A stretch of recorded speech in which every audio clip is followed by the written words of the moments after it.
Let us finish up the presentation of CSEC Multiple Choice Practice Paper 2 with, of course, the last 15 questions. And those will be from number 46 to number 60. If m is equal to -2 and p is equal to 3, then 4p minus m over mp is equal to, and of course we are expected to substitute the values of m equals -2 and p equals 3 into the expression. First, make a template with the empty spaces where the values associated with the letters will be substituted. So let me see. Right, so we have that template right there. And in that template, we will insert the relevant values. Insert the value of m in the appropriate places. So we will place m. First, we have m is equal to -2. So -2 will be placed where we have m, right here and here. So we will have -2 there and there. Good. Then insert the value of p in the appropriate places. And the value of p is 3. Simplify the expression, taking note of double negative. So we are going to simplify this expression, and we will take special note of this double negative that we have right there. So we have 4 3s, 12, -2, we have a +2, and -2 multiplied by 3, we have a -6. 14 divided by 6. 12 plus 2 is equal to 14. No problem with that.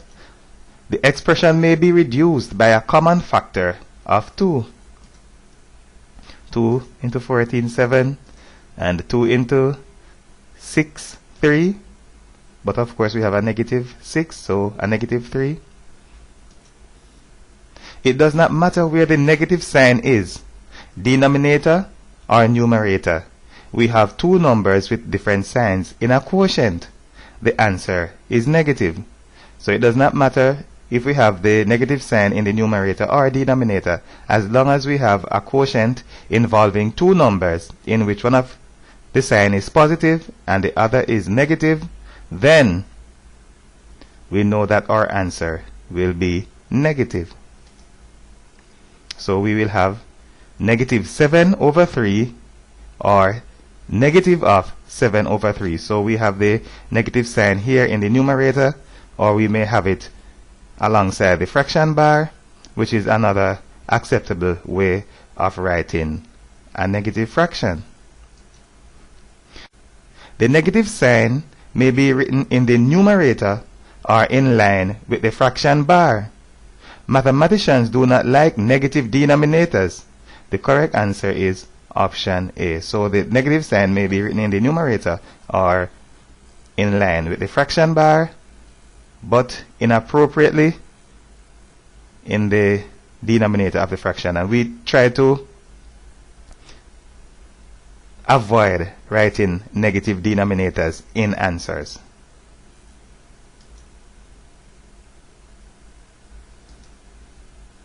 What is the median of the sample 5, 5, 11, 9, 8, 5, 8? What is the median of that sample? The median is the middle entry in a sorted list. The list is not sorted. Our first duty is to sort the list. Now, on here in the median, some students may be just anxious to go at that problem. Everybody knows what the median is. It is the middle entry. Therefore, what students or candidates have a tendency to do is see this list and they immediately look for that middle entry, and that is their median. May turn out that the answer is correct. 1, if the list is already sorted, or 2, by coincidence, that the actual median is located in the middle of the list. But ideally and appropriately, When attempting to find the median of a set of entries, it is appropriate to have the list sorted. Rewrite the list beginning with the smallest element. So we will begin with the smallest element, and that is 5, and of course we have 3 of them.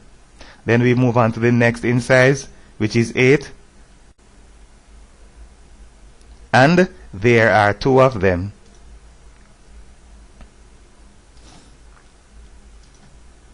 There is a single 9.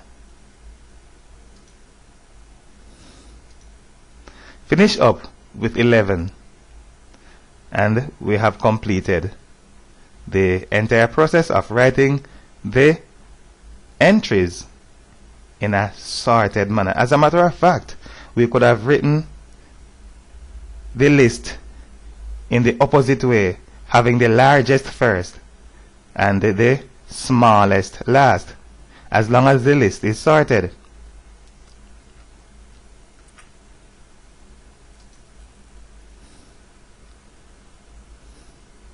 Now, in order to determine the median, we have, of course, numbered the elements in the list. So we have the first, the second, the third, etc. So we have identified all of the elements in the list, giving them an associated position, beginning with the smallest and ending with the largest. There are 7 items in the list. As we can see, 7 divided by 2 is equal to 3.5. The median is the 4th entry. The 4th entry, of course, will be in the middle of the list, which is a requirement of being the median. So the 4th entry is an 8, and that is our median. The 4th element is 8. The median is equal to 8. The correct option is C.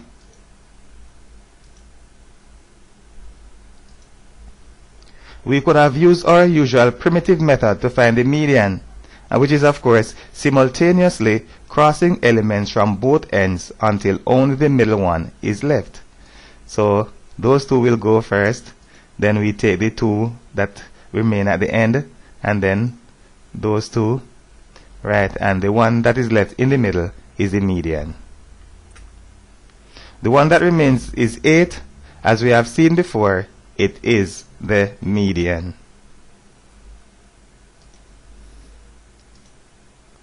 There we have a product that involves algebraic expressions, and of course we are expected to multiply 3m squared n cubed by 4m n squared. How do we progress? First, we need to multiply the coefficients. So we take those coefficients, 3 and 4, we multiply them. 3 multiplied by 4 is 12. And what do we do next? When multiplying numbers, or maybe in this case you will want to say letters, when multiplying numbers that have the same base, we add the indices. We intend to add the indices of the m's. One of the occurrence of m is not accompanied by an index. The value of the index that we assume in this case is 1. So we need to multiply these. But 1 is not accompanied by any index. And of course, when we have any number, letter, expression not accompanied by an index, the value of the index that we assume is 1. Right, so we have m squared and m to the power of 1, and we are about to add those indices in keeping with what we do when we multiply numbers or expressions or letters or symbols with the same base. We add the indices. So m is to the power of 2 plus 1, and no doubt we will continue by adding the indices of the n's.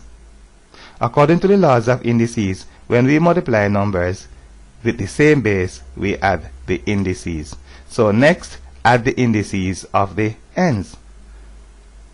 Right, so we add them. We have n to the power of 3 plus 2.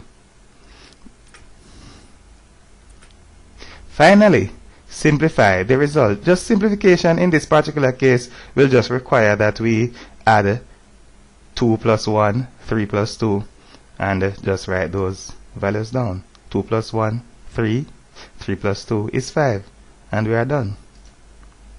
The correct answer is option B.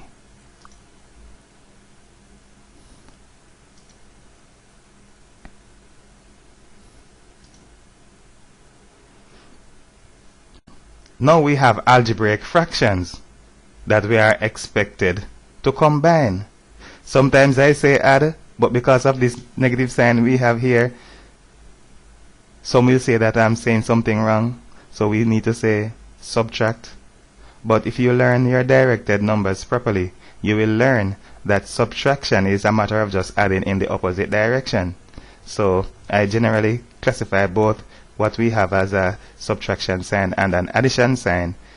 I usually classify both of them as addition.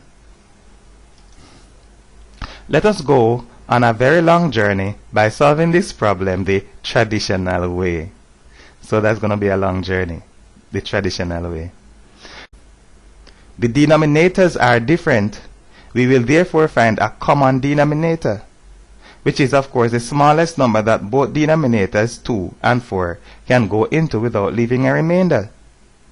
This common denominator is called the LCM of 2 and 4.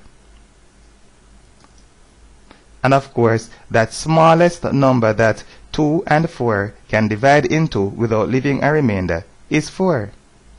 And of course, we learn to add fractions beginning at the primary school level, and the process, of course the procedure is the same right here.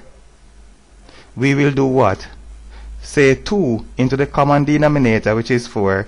2 into 4 is 2, and we will take 2 and multiply all of 3x plus 1. So we will have 2 times all of 3x plus 1. In algebra, all we need to do is make use of the brackets. We don't need to have any multiplication sign right there. And we say the same thing again for the other fraction. The denominator into the common denominator, and we get 1. We take that 1 and we multiply by x plus 1. And we'll have this negative sign that pertains to the fraction accompanying it right here. So we will have negative 1 to be multiplied by x plus 1. Do not forget that accompanying the second fraction is this negative 1. And of course, this negative 1 pertains to the entire fraction. And we have to include it for all of the terms that are associated with the second fraction. Next, we will of course expand the brackets. As usual, 2 times 3x, 6x, and 2 times 1, 2, and negative 1 multiplied by x is a negative x, negative 1 multiplied by 1 is a negative 1. Like terms time. Let us combine the like terms, if any. There we have like terms. What do we do? 6x minus x is equal to 5x. And 2 minus 1 is 1. Do not forget your common denominator. So the answer is 5x plus 1 over 4. And that is represented by option B. We need to be aware of the fact that in solving linear equations and also presenting algebraic fractions that are to be manipulated, the CSEC examiners enjoy placing a negative sign accompanying the second fraction. Why? Because students or candidates generally neglect this negative sign, or when they are aware of that negative sign, they use it to refer to the first term in the fraction alone. And that is something that usually contributes to their demise. You'll imagine if they make a mistake or they are negligent of facts, that it will affect their answer. So this negative sign is something that you will see quite often if you go through multiple choice papers, you go to the essay type question papers, you will always see negative signs accompanying the second fraction because of two reasons. Candidates usually neglect it entirely or use it to refer only to the first term. Notice that what I've done, I've taken the negative sign, -1, and of course it is in front of this bracket, and we have -1 multiplied by x is -x, -1 multiplied by 1 is -1. Apart from that, a mistake would have been made that would have affected your result. The correct answer is option B, as we have noted before.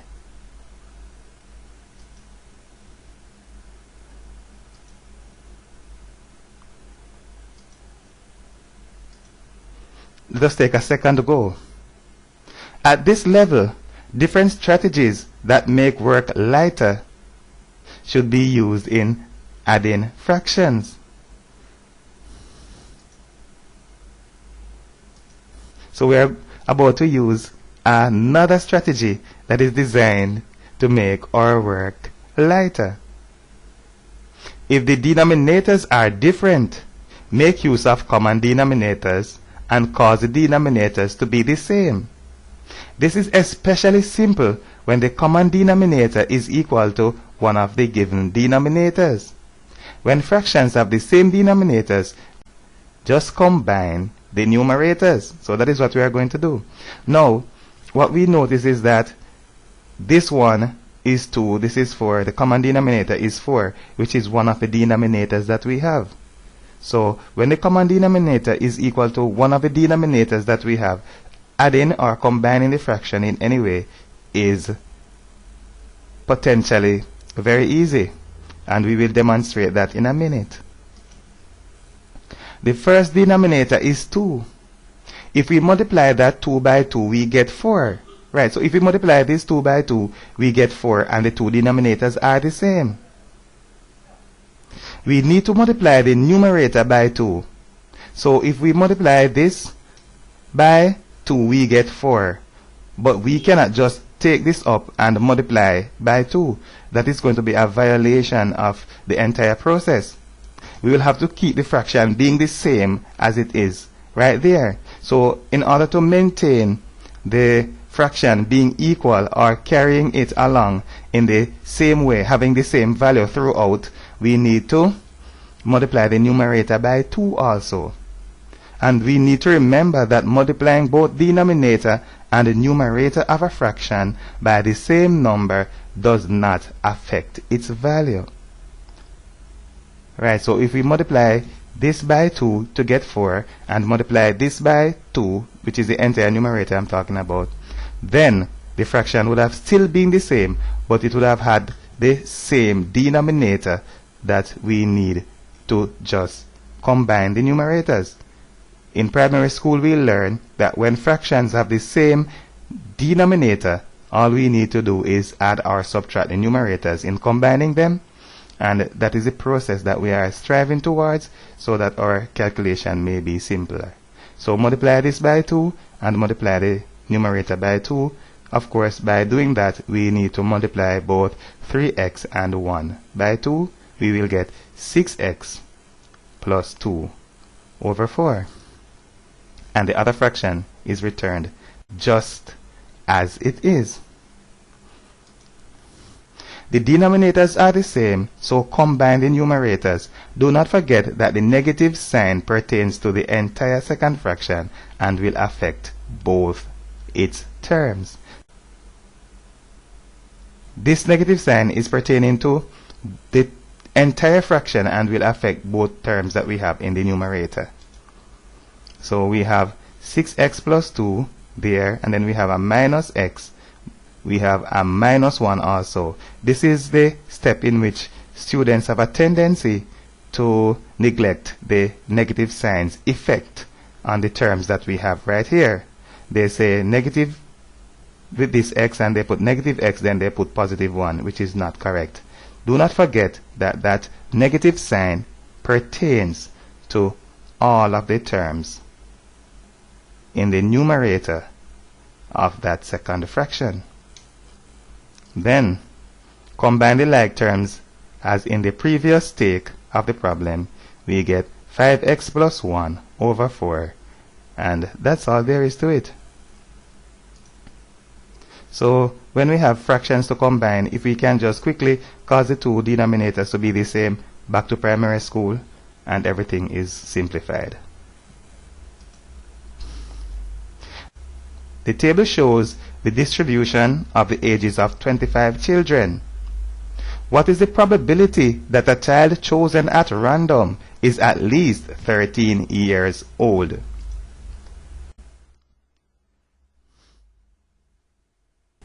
The probability that an event will occur is determined by dividing the number of events that will give a favorable outcome by the total number of events. So what do we mean? At least 13 years old. All of the children who are at least 13 years old will give a favorable outcome. What does at least 13 years old mean? That means the person may be 13 years old or older. So 13 or older, at least 13. The ones that will give a favorable outcome are those that are at least 13 years old. No number can be smaller than the least. Right? It cannot be smaller than the least. It must be equal to the least or more. We are therefore talking about those that are 13 years and older. From there onward, and all of those will give a favorable outcome. We will add those together. We will divide the sum by the total number of events that are already known to be 25. The total events, total number of them is already known to be 25 and will be represented by the summation of all of the children that we have in the entire set. We do not need to go through any process in order to add them, because here we have ages of 25 children. No problem with that. All we need to do is just add these numerators. So we have 16 over 25. The correct answer is option D.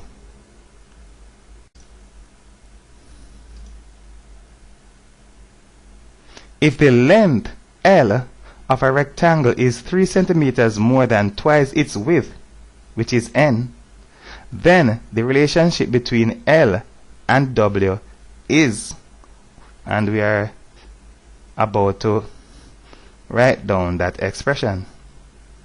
The term that we have highlighted is sometimes misinterpreted to mean 3 times. So we have 3 centimeters more than. 3 more than is sometimes misinterpreted to mean 3 times. It does not mean 3 times. It means an additional 3. Whatever we are talking about, we need to add 3 to it.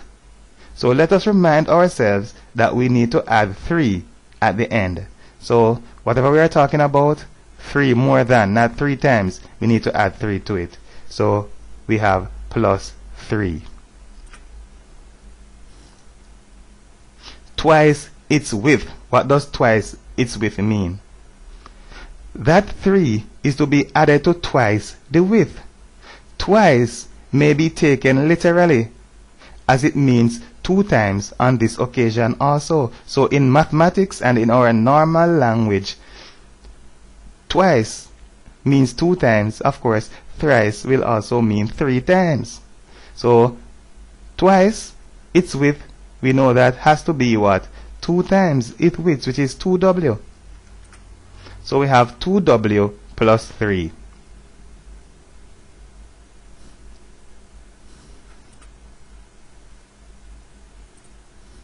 The expression that we have there is what the length is equal to.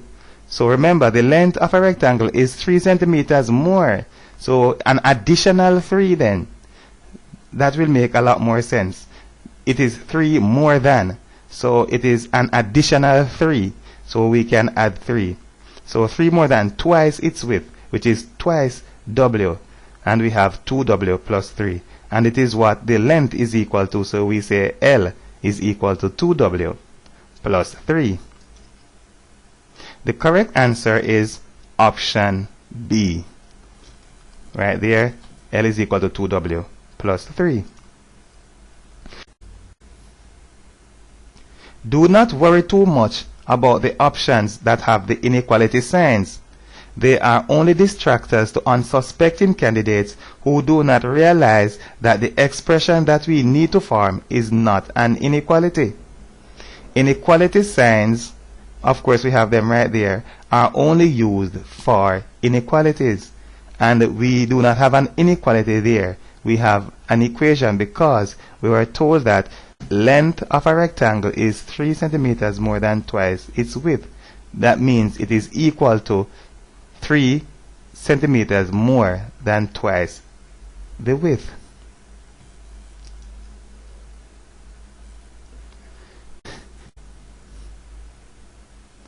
Here we have a circle, no doubt, and we have other information about the entire situation given to us, although it is obvious from the diagram. Now ON is drawn perpendicular to AB, so we have, this is ON and it is perpendicular to AB. OA is 10 centimeters. OA is 10 centimeters and AB is 16 centimeters. AB is 16 centimeters. The length in centimeters of ON is, we need to determine the length in centimeters of ON. At a glance, the alert candidate will be able to determine that the answer is 6 centimeters.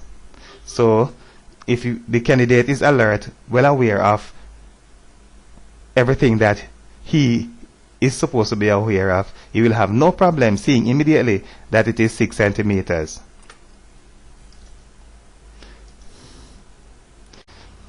The marking of the two right angles are there to indicate that ON is the perpendicular bisector of AB. Of course, it is the perpendicular bisector of AB because OA is a radius and OB is a radius. So because we have OA radius and OB radius, this line that goes perpendicular to AB right there will bisect this line AB. So this line ON is a perpendicular bisector of AB. And because of that fact, we are sure that ON divides AB into two equal parts. Of course, if this is 16, then we'll have 8 on either side. So 8 centimeters on either side. We therefore have two right-angled triangles in which the hypotenuses are equal to 10 centimeters and the known short sides are equal to 8 centimeters. So of course, the problem seeing that this OB is also 10 centimeters. It has to be 10 centimeters because it is the radius of the circle, of which this is also the radius of the circle that is given to be 10 centimeters. So we are sure that we have 8 centimeters on this side, 8 centimeters on this side, and we have 10 centimeters there also.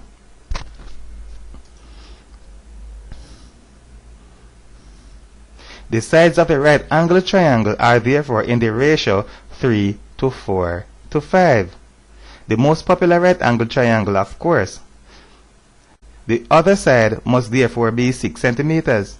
So we have a popular right angle triangle, which is the most popular one, the 3, 4, 5 right angle triangle. And these two sides are in the ratio 4 to 5. The other one we imagine is side 3. So based on that fact, we know that this one has to be 6 centimeters, and we are basically using our knowledge of popular right angle triangles. And that is why a candidate who is sharp on those popular right angle triangle will look and say, we have the hypotenuse, which is the longest side, is side 5, and we have a side 4. As long as we have a right angle triangle, the other one is side 3. So this is side 5, this is side 4, and this is side 3. If we multiply all of the sides by 2, we will get 10, 8, 6. On the next slide, we will take a look at how I arrived at my answer under the microscope and use the traditional way also to solve the problem. ON is one missing short side of the right angle triangle. Let us look at the ratio of the given sides. So we have 10 to 8.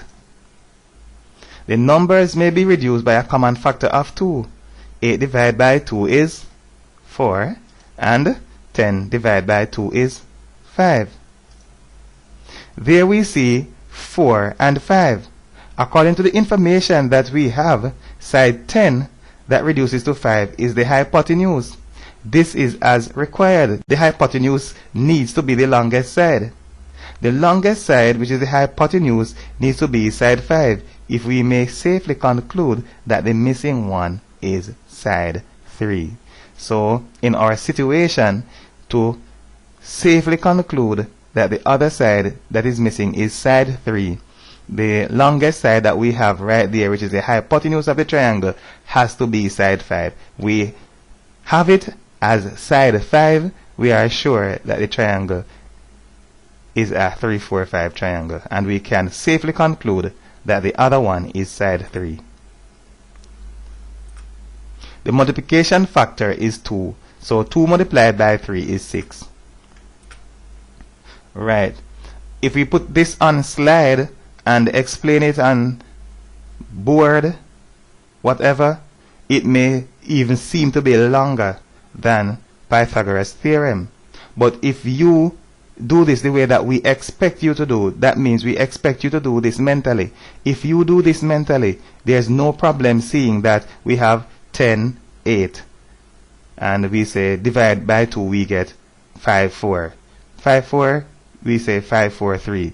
The other side has to be 6. You can do that in your mind. So doing that mentally is always going to be sharper than making use of Pythagoras' theorem, which is what we expect you to do. One may say that the process is lengthy.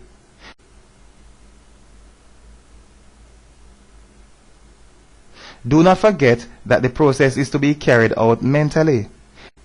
The right angled triangle is identified to be 3, 4, 5. The given sides are a part of the ratio. We will see that the other side is 6 quite quickly. So we are expected to do this mentally, not on paper. If we do this on paper, we see that it is a lot shorter than making use of Pythagoras' theorem. But do not forget that you need to be sure, 1, of your right angled triangles, and 2, the ratio must fit into the particular situation that you have. Because, say for argument's sake, you had 2 sides of a right angled triangle. 5, 4, those are the 2 sides in terms of ratio. They are to the ratio 5 to 4. It does not mean that the triangle is 3, 4, 5. It can only be 3, 4, 5, 1 if it is right angled, and 2 if 5 is the hypotenuse. Because it is possible for you to get a triangle, which is really not expected in a multiple choice paper, but it's not impossible to get a triangle with the 2 sides in the ratio 5 and 4. Yet still, those 2 sides are the 2 short sides of the right angle triangle. So we are sure that 5 is not the hypotenuse. If 5 is not the hypotenuse, it will not turn out to be 3, 4, 5. and we cannot conclude that the other side is actually 6. As a matter of fact, if side 5 is not the hypotenuse has to be larger or longer than 5. Therefore, we know that the triangle cannot be 3, 4, 5. Pythagoras' theorem may also be used in solving the problem. Let us apply the form that is relevant to the situation in which one of the short side is missing. So we have the Pythagoras theorem there in a formula indicating that we are intending to find the length of one of the short sides. And we no doubt substitute the values of 10 and 8. The hypotenuse is the longer side, will have to be side 10, right? And we square. So the square of 10 is 100 and the square of 8, 64. Then 100 minus 64 is 36. The square root of 36 is 6.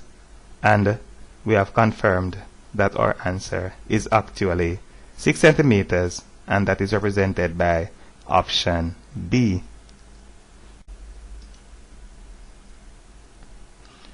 The gradient of the line PQ is, and that is our line PQ we have right here. Let us find its gradient. The gradient of PQ may be quickly calculated dividing the vertical height of PQ by the horizontal dimension. So we have our fraction bar that we are using to separate the numerator, which is the vertical shift, from the denominator, which is the horizontal movement. So there we have a representation of the vertical movement. How many units do we have right there? The vertical shift is by 6 units.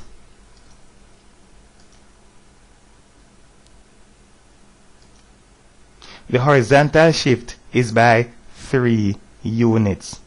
Notice that the numbering is by 2 each time. The x-intercept is halfway between 2 and 4.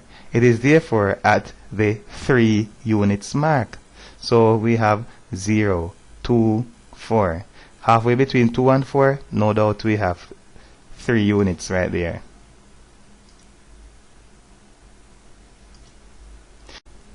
Do not forget that a line that slopes in the direction of the uplifted left hand has a negative gradient. Has a negative gradient. So George Overson is showing us the uplifted left hand or the uplifted left arm that shows you that the gradient of the line is negative. So we have 6 over 3 uplifted left, that is negative, so we have a negative right there. Negative 6 over 3, the fraction may be reduced. 6 divided by 3 is equal to 2, and do not forget the negative sign. So the answer is negative 2. The correct answer is option C, negative 2.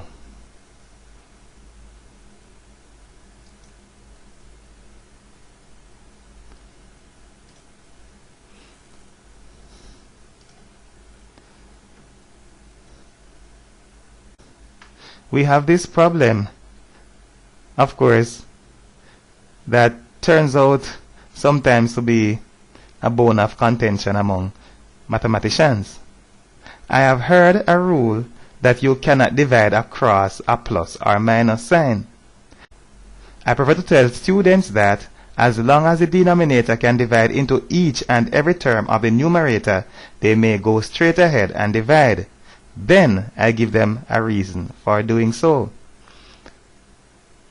So I have heard it before.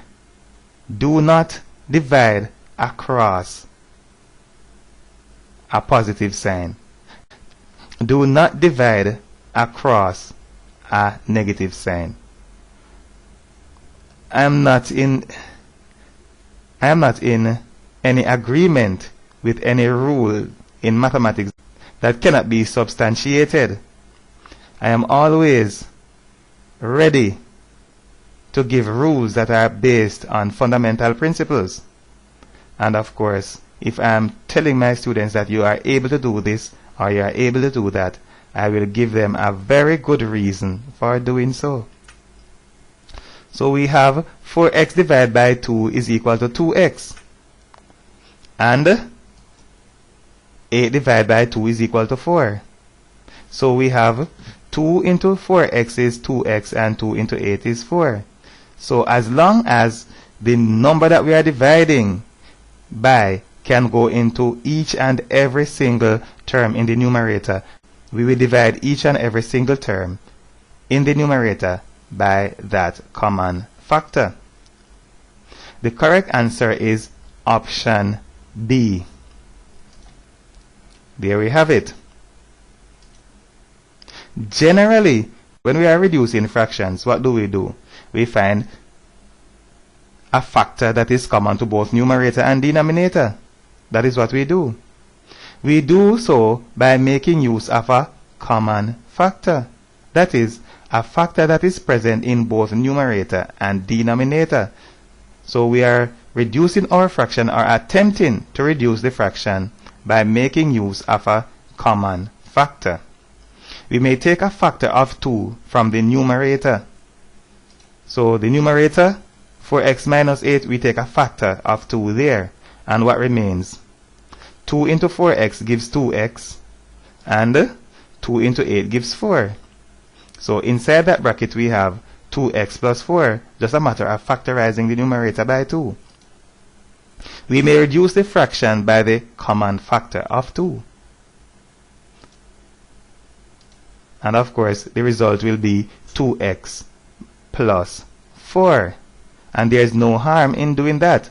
So as long as the numerator can be divided by a common factor, that is, every single term of the numerator, then that is what we need to do. What is wrong and what students do all the time is they just cancel the 1 that comes first. So 2 into 4x is 2x, 2x plus 8 is the answer. Or if we had a 3 here, they would say 3x. They cannot divide by 2 evenly. They say, okay, leave that alone. 2 into 8 is 4. So 3x plus 4 is the answer. I think that we need to cause them to understand that as long as the denominator can go, or probably not the entire denominator, but a factor of the denominator can divide into all of the terms of the numerator, then you may do so without any reservation, as long as you do that to every single term. That is why we may divide each term of a numerator by a common factor, if possible. There is only danger in dividing when the denominator or its factor cannot divide into every single term in the numerator without leaving a remainder.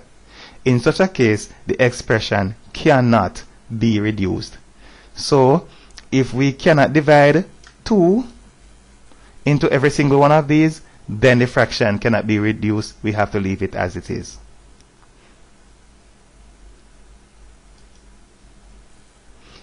In the diagram, which of the following is true? So we have our diagram, and of course, by looking here, we see a lot of trig ratios, trigonometrical ratios, and the options tell us that we are dealing with trig ratios.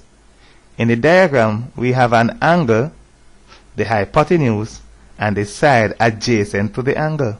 So in this diagram, we have the hypotenuse, we have an angle, and we have this side that is adjacent to the angle. And of course, you know that I like to make use of details. I will not leave anything out or take anything for granted. What do? The longest side is called the hypotenuse. It is opposite to the right angle. So I'm throwing in a little more theory so that maybe a refresher, maybe a confirmer. So we are either refreshing the memory or confirming the knowledge. So the hypotenuse is the longest side. It is opposite to the right angle. The side that is on the other side of, facing or opposite to the specified angle is called the opposite. That is what I like to do. I like to use three things in defining something so that you cannot miss it. So if you want to say that it is opposite to, or you want to say that it is facing the angle, or you want to say that it is on the other side of the angle, then you're talking about the opposite. And the adjacent will also be given three prepositions. Alongside or adjacent to the angle is called the adjacent. So we are using those prepositions that we have there to describe the side relative to the specified angle.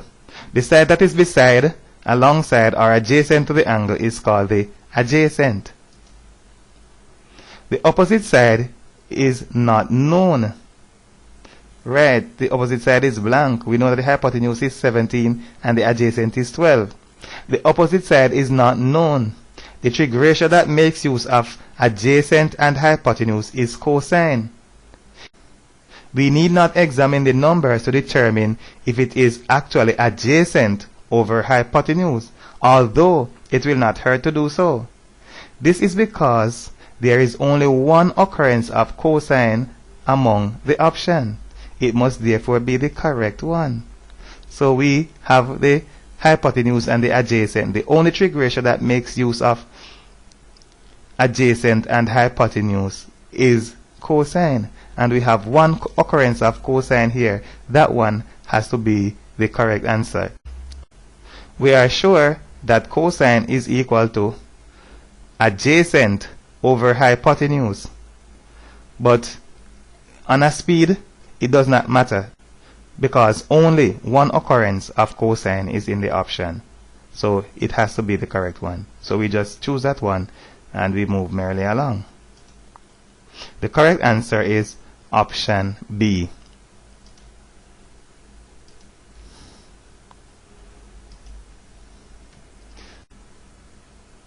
That is what is noteworthy about the problem.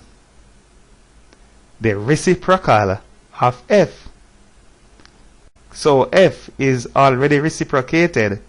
In the end, to find what f is, we'll have to do another reciprocal in order to find the value of f. The reciprocal of f is in the problem statement. To find f, we will have to find the reciprocal of the reciprocal, which if we turn it upside down, if you turn it again, it will be right side up. This means that all we need to do in order to find f is reciprocate the result. That is the result of adding the two fractions. So let us go straight ahead. The denominators are different. We will therefore find a common denominator, which is a number that both 3 and 4 may divide into without a remainder. The smallest number with that property is preferable. It is called the lowest common multiple. That number is 12. So we find the common denominator and we proceed as of old. So 3 into 12 is 4. 4 multiplied by 1 is 4. Then we say 4 into 12 is 3. Then 3 multiplied by 1 is 3.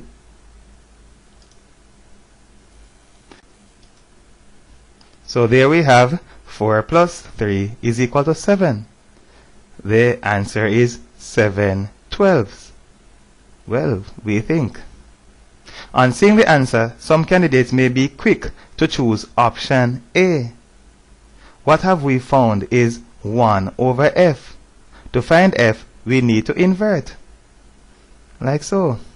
Therefore, the correct answer is option C.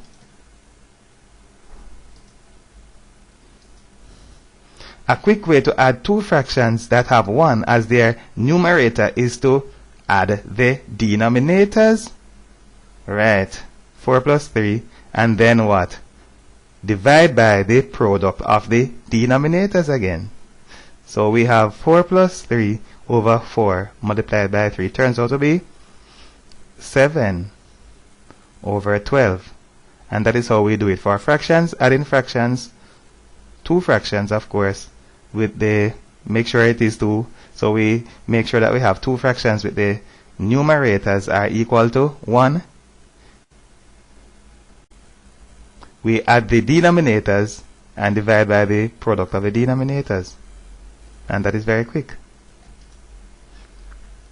A circular hole with diameter 6 centimeters is cut out of a circular piece of card with diameter 12 centimeters. The area of the remaining card in centimeters squared is. The area may be found in either of two ways. That is the area of the remaining card that may be found in either of two ways.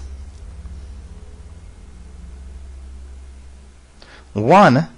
Find the areas of the circles and find the difference between the two. So find the area of the two circles, find the difference between the two.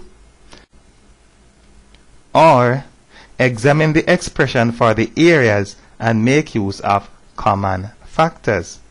So we will do that in a short while and we will see what we mean by making use of common factors.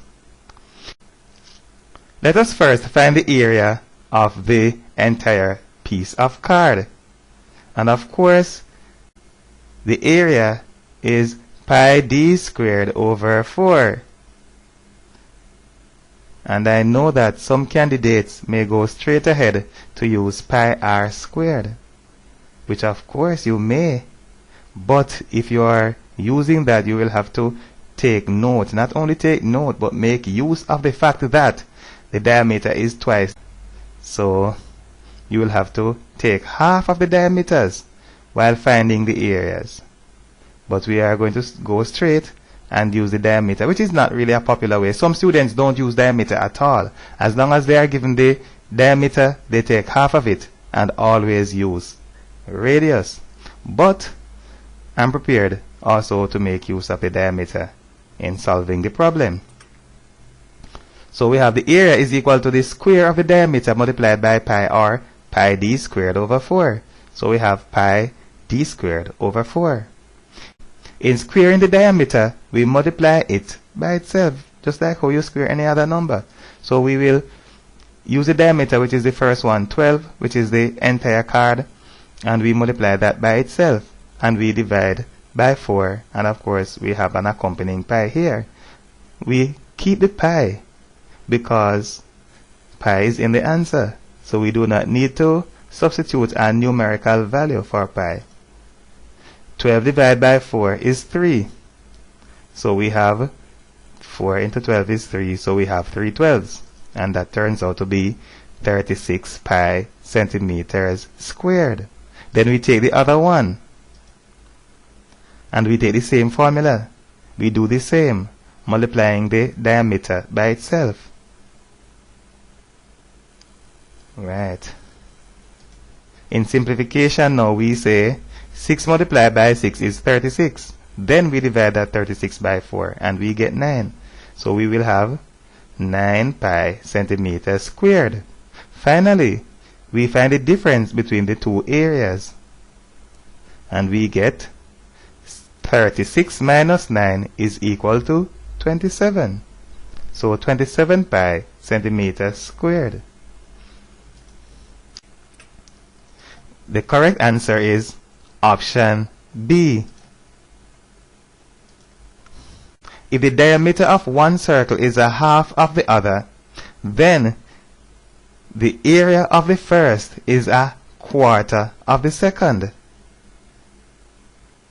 And of course we have, if we square a half, then we get a quarter. To square a fraction, square the numerator and the denominator. We therefore did not have to go at length to find the area of the second circle. So if we know the diameter of the second, that it is a half of the diameter of the first, we square a half, we get a quarter. So the area of the second is a quarter of the first. So whereas we have 36 pi centimeters squared For the first one, a quarter of 36 is 9. So the other one would have been 9 pi centimeters squared. Then we subtract the 9 from 36. We get 27 pi centimeters squared. Let us take a go at it again. In the next method, we will look at the expressions of the areas of the two circles of which we are expected to subtract the small from the large. All of the options have pi. We therefore do not need to substitute a numerical value for it, and we are not using in this particular case. In this particular case, we are not using the original formula. We are just inserting the values as we had before. Pi and 4 may be taken out as a common factor.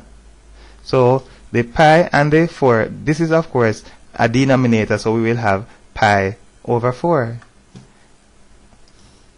So it is taken out as a common factor. Pi over 4 is, and we have 12 squared, which is 144. We have 6 squared, which is 36.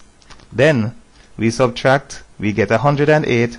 So we have a is equal to pi over 4 multiplied by 108. So we may reduce by a common factor of 4. 4 into 108 is 27. So we have a is equal to 27 pi centimeters squared.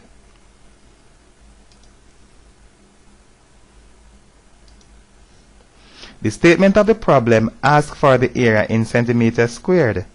The answers are therefore not expected to have centimeters squared. If they did, those would have been a second occurrence. So because they say, what is the area? Because we were asked, what is the area in centimeters squared?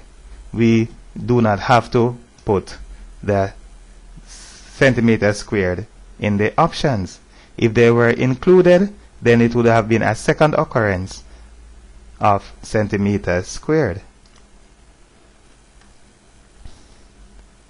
2x minus 1 is less than or equal to 3x plus 6. Then we have this inequality to solve. First, transpose the x's to the left-hand side and the constants to the right-hand side. The transposed term will have changes of signs. So 2x, this 3x is transposed, a negative 3x. Then we have 6 on the right hand side. This negative 1 is transposed, we have a positive 1 there. 2x minus 3x is negative x, and 6 plus 1 is equal to 7. We have negative x is equal to 7. Finish up by dividing or multiplying by a negative 1. The signs of the terms will change and the inequality sign will be changed to the opposite 1. So we multiply straight through by a negative quantity. Negative 1 multiplied by a negative x is a positive x. 7 multiplied by a negative 1 is a negative 7. So we'll have x on the left hand side and negative 7 on the right hand side. The inequality sign will also be changed. So we have x is greater than or equal to negative 7, and the correct answer is option A. And we take another go at it.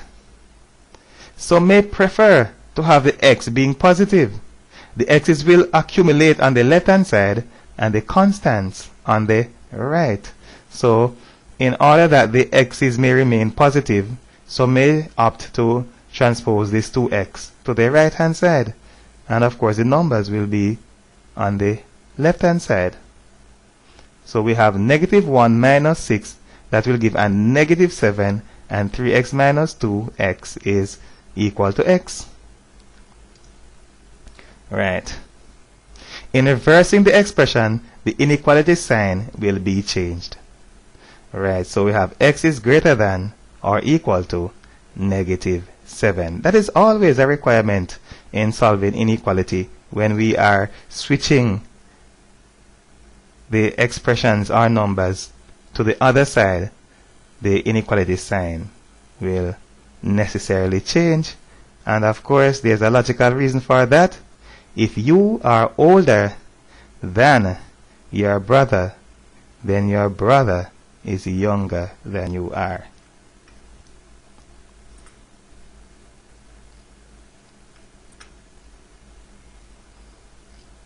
Here we have another lovely equation to solve. First, flatten the equation, that is, eliminate the denominator by multiplying by the denominator. The x in the denominator will be eliminated and the other terms will be multiplied by x. So x is the denominator. We need to flatten the equation by getting that denominator out. How do we do that? Multiply the entire equation by x. X will be eliminated from this term because we have what? X being multiplied by the reciprocal of x right here. They will have a cancelling effect. Then we have 4x and 16x. Good. Proceed as usual. Transpose 4x to the right hand side where it will be subtracted from 16x. We will transpose this one to the right hand side. Good. So 4 is equal to 12x.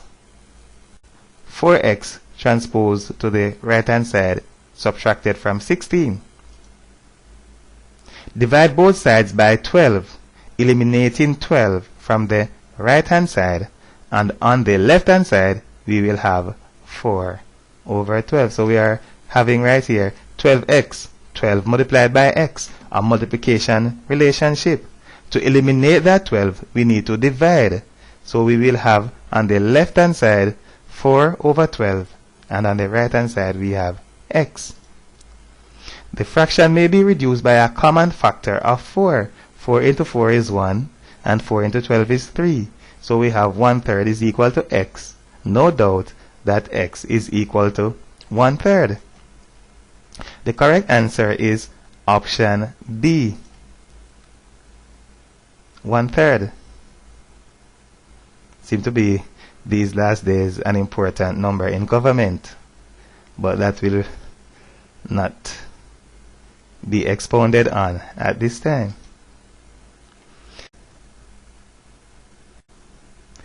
In the first case, if 16x was transposed instead to the left hand side, the worst that could have happened is the presence of negative signs to battle with at the end. Since none of the options is negative, that would not have proven to be in any way detrimental. So say you transpose this 16x to the other side, you have 4x minus 16x. That would have given you a negative, and we will have a negative 4 if we transpose the 4 on the other side. Right. But negative signs would not prove to be too much of a problem because we do not have what I call a blinder or a distractor in the answer that has any negative value. So we are sure that it would not be too detrimental. But if we had this kind of a problem in an essay type, then we are sure that since we are not talking about multiple choice and we do not have the answers there, then maybe some students will have to take a second look at that. What do we do now? On this slide, we will substitute the value that we have calculated and see if it works out. Let us place the answer in the expression on the left hand side and see if the result will be equal to the right hand side. The right hand side is equal to 16. The answer that we received, 1/3, we will substitute that 1/3 into the expression. So 4 over 1/3. 4 over 1/3 is the same as 4 divided by 1/3. Also, 4 may be written as a fraction with a denominator of 1. So we will rewrite that. So instead of having 4, we have 4 over 1. That's a fraction. And we are dividing by 1/3. So it is 4 divided by 1/3 is the same thing we have here. written in a different form, more friendly to the eye. Dividing by a fraction is the same as multiplying by its reciprocal. So let us reciprocate that fraction and multiply. We have 4 3s 12. 1 multiplied by 1 is 1. 12 over 1 plus 4. Of course, any number divided by 1 is equal to itself. 12 divided by 1 is equal to 12. We have 12 plus 4, which is equal to 16. And there is no harm done there. We have verified our answer.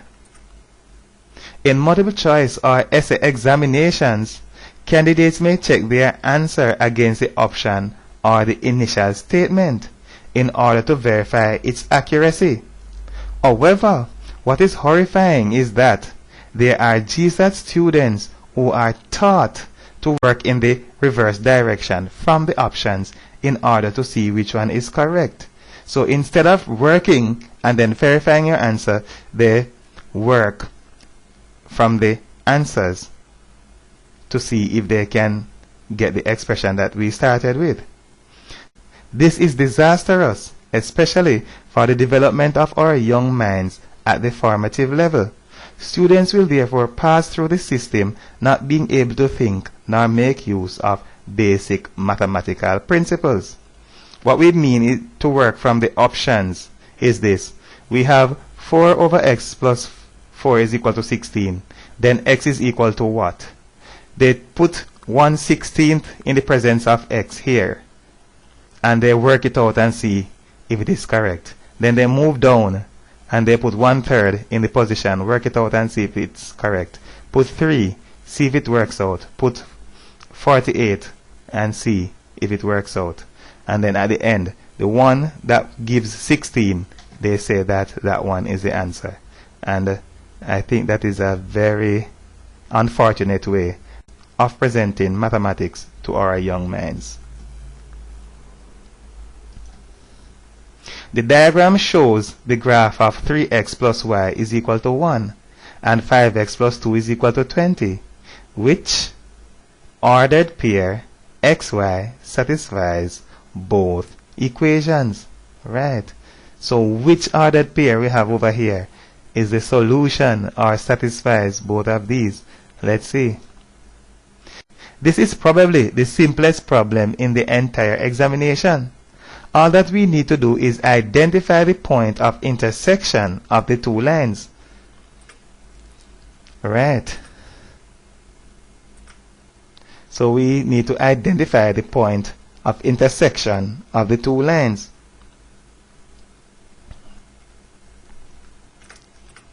The x-ordinate is 2.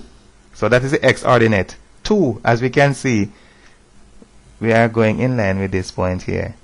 Right, 2. And the y-ordinate is 5. Put that in also. The correct answer is option C. Some students who like to show off their sophisticated and extraordinary level of thinking will be captivated by the two equations. Ready to show off their skills, they will attempt to solve the equations simultaneously. The presence of the two equations is just a decoy for the students who are too advanced for this class. I always tell my students that they will all fail an examination that I set, because it will be too easy.